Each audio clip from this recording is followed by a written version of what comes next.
without compromise. Educating you without compromise. Good day, viewers. I am Afe Ademola Johnson, your biology teacher. I want to teach SS1 students, and the topic is a continuation of what we started. In the last class, we started talking about characteristics of living things, and the first of it was movement, and we stated the reasons for movement, and we stated the types of movement. We said we have nastic movement, we have tactic movement or taxism, and we have tropic movement or tropism. So, and we have talked about nastic movement. Today we want to look at tactic movement or taxism. Now, when we're talking about taxism, we say this is the directional movement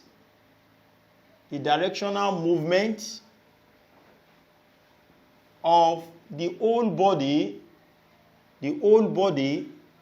of an organism in response to a directional stimulus. Yes. If you observe one thing about this definition, it started with directional and it ended with directional. It's a directional movement, that is a movement that has a specific direction that the organism is moving to. And the response is coming through a particular direction.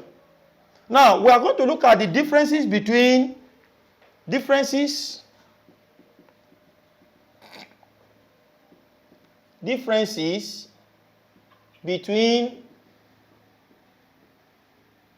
nastism that we did, nastism or nastic movement, nastism and taxism that we want to talk about now. So, in a table, we have nastism and we have taxism. Now, the first we are going to talk about here, if you look at the definition we are given here, we say it is a directional movement. So this one, taxism, now it involves a directional movement. While in the previous class, we said nastism is a non-directional movement of part of the body of an organism in response to a non-directional stimulus. So in nastism, this one, it involves a non-directional movement. A non-directional movement. You will see from the two examples I gave to you. In the case of Mimosa pudica, you will see that when the leaflet of Mimosa pudica is touched, it folds. And it is only the leaflet that is involved in this movement. But in the case of taxism, the whole body is involved. And that's how I say movement of the whole body parts. So here, I will say it involves the movement of the whole body parts of the organism. Whereas this one, it involves only parts of the body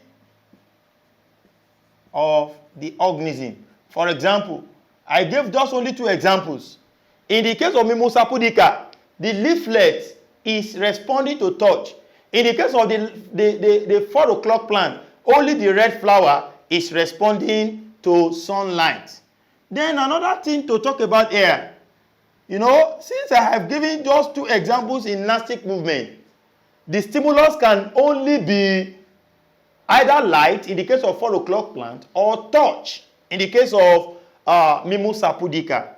So now only what? Only light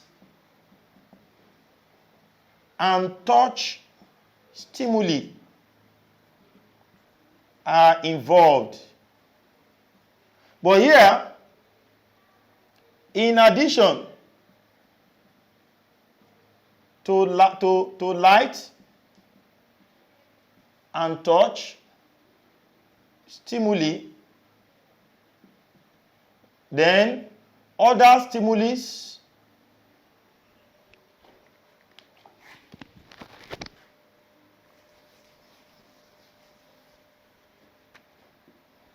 Now, other stimuli like chemical, water, temperature,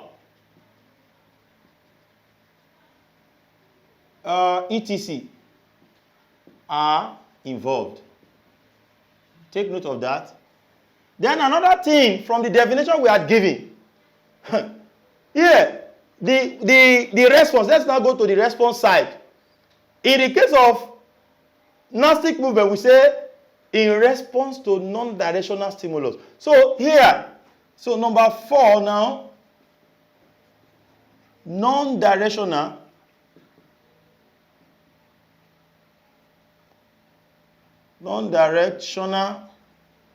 stimuli are involved. Here, directional stimuli are involved. Then another thing, which is going to be the last one, gnostic movement, it only involves plants. You can see the 2 examples I gave, Mimosa pudica, which is sensitive plant, and 4 o'clock plant, mirabilis species. They are plants. But this one, it involves plants, animals, and microorganisms. So, take note of that. Now, let's now go and look at types of taxism. Please take note of these differences. I've seen it in one white question. They say, state 5 differences between gnostic movement and tactic movement. Now, let's look at types of taxism. Types of taxism, or types of tactic movements. If I don't call it taxism, I call it tactic movements. Now, the various types of taxism are, number 1, we have positive and negative phototaxism or phototactic movements. Phototactic movements. Okay. Number 2, we have hydrotactic. We have positive and negative. Positive and negative hydrotaxism or hydrotactic movement. We have positive and negative tigmotactic or haptotactic movement. If you don't call it tigmotactic movement, you call it haptotactic movement. We have number 4, we have positive and negative hydrotactic movements. So we also have chemotactic movement, positive and negative chemotactic movement. So let's start with positive phototactic movement, phototaxism. Anytime you come across the word photo means light. So when we're talking about photopositive, this is the directional movements of the whole body parts of an organism towards light. For example, if chlamydomonas cell leaves the deeper part of an ocean, of a river or a pond, where the light penetration is not obvious, and moves to the shallower part of the stream where the penetration of the sunlight is very obvious. So it's moving from where a dark place where there is no light towards a place where there is light, and it's moving his whole body to that direction. That time is undergoing positive phototaxism. So before we stop, let's talk about the negative parts. Negative phototaxism. This is the directional movement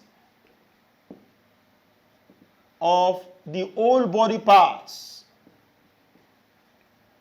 The whole body parts of an organism away from light. So, if a chlamydomonas cell is moving from the source of light away, maybe the chlamydomonas has dual property. It can behave as an autotroph as also as heterotroph. If there is sunlight, it goes to the place where there is sunlight to tap the sunlight and carry out photosynthesis and manufacture its food. And when it's done and it sees another microscopic organism that can use its bullets to pick, then it moves from that light source to that place where there is no light in order to pick its food. So it has moved away from the source of light to the place where there is no light, and therefore it has undergone negative phototaxism. So we are going to continue from here in the next class. So please attend to your assignment and forward your answer to 070 30 39 35 31. And remember my humble self, Afe Ademola Johnson. Thank you, God bless you, and bye for now. Thank you. Bye, guys. Educating you without compromise.